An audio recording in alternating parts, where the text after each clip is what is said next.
Wanita ini senang berbelanja terutama yang terbuat dari emas. Dia juga punya seorang suami yang mencintainya. Suaminya selalu membuatnya bahagia. Jadi dia membuat tangan yang terbuat dari emas. Tapi dia tidak tahu yang dia lakukan akan membunuh istri ya. Tragedi sudah datang. Hari ini saya akan memberitahu kalian semua. Tangan emas yang sangat suka belanja dan kecantikan. Tapi dia kehilangan tangannya. Jadi suaminya membuat tangan palsu. Dave adalah seorang desainer perabotan rumah. Pekerjaannya memotong kayu. Karena semua orang suka perabotan dari kayu ini. Fanmu setiap hari melakukan hal ini. Dia sangat terkenal untuk pekerjaan ini. Dan dia juga punya istri yang cantik. Ada banyak pria yang menyukainya. Dia tidak takut kena kotoran atau lelah. Dia setiap hari di kebun. Dan juga ramah pada tetangga. Tapi ada sebuah masalah. Dia sangat suka belanja. Dan dia paling suka emas. Hari ini, suaminya pergi bekerja. Dia diam-diam membeli kalung emas.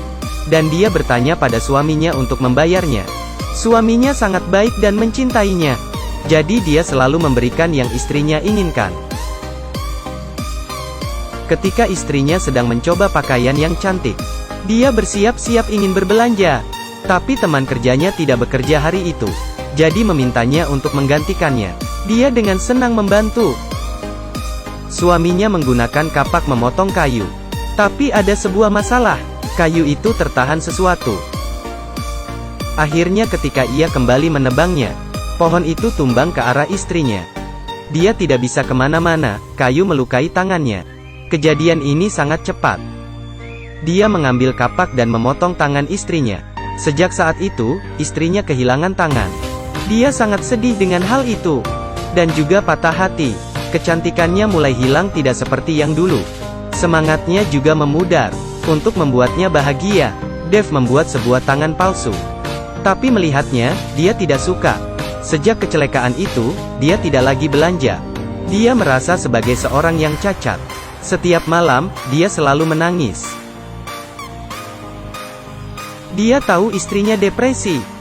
Dia menyesal yang ia lakukan hari itu.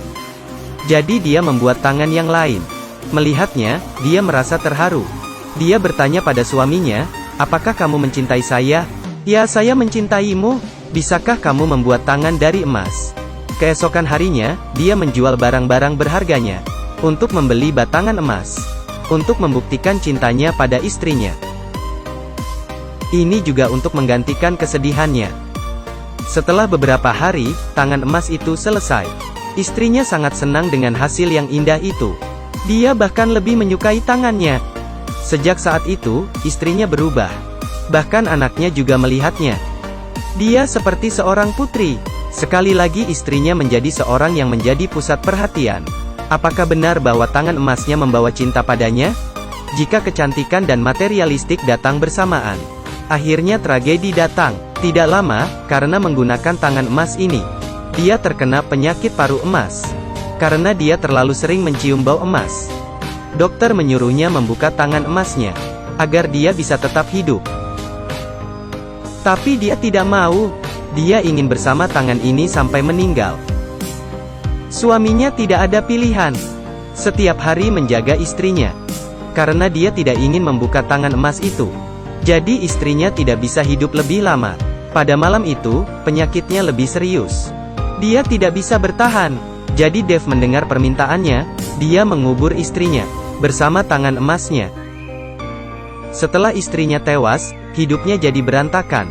Dia tidak punya apa-apa lagi. Bisnisnya bangkrut. Dia hanya punya sebuah tempat kecil.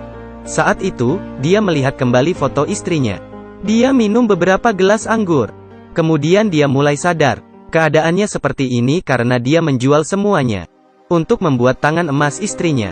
Jadi dia memutuskan untuk kembali ke makam istrinya dan mengambil kembali tangan emas itu. Dia sendirian membongkar kuburan dan menggunakan kapak membukanya. Dia seperti sedang mencuri barang. Dia membuka peti itu. Wajah istrinya membuatnya ketakutan, tapi dia terus melanjutkannya. Tidak begitu sulit. Dia berhasil mengambil tangan istrinya. Mungkin karena dia tidak mendengarkan permintaan istrinya.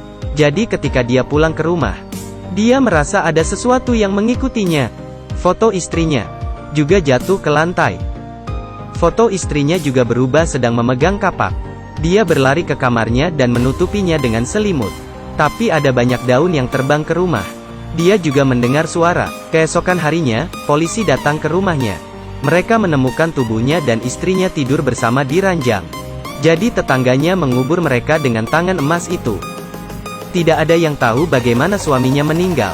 Tidak ada yang berani mendekati nisan mereka. Film ini berakhir di sini.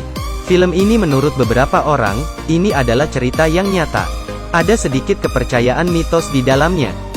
Sutradara membuat cerita ini dengan akhir terbuka seperti ketika suaminya meminum anggur. Jadi tidak ada yang tahu bagaimana dia meninggal. Film ini juga mengajarkan kita bahwa mencintai kecantikan juga tidak salah. Mencintai istri juga tidak salah. Tapi kamu harus memikirkan dirimu sendiri. Jadi berapa lama kecantikan ini pudar? Setiap hari ada film singkat. Silahkan kalian mengikuti saya.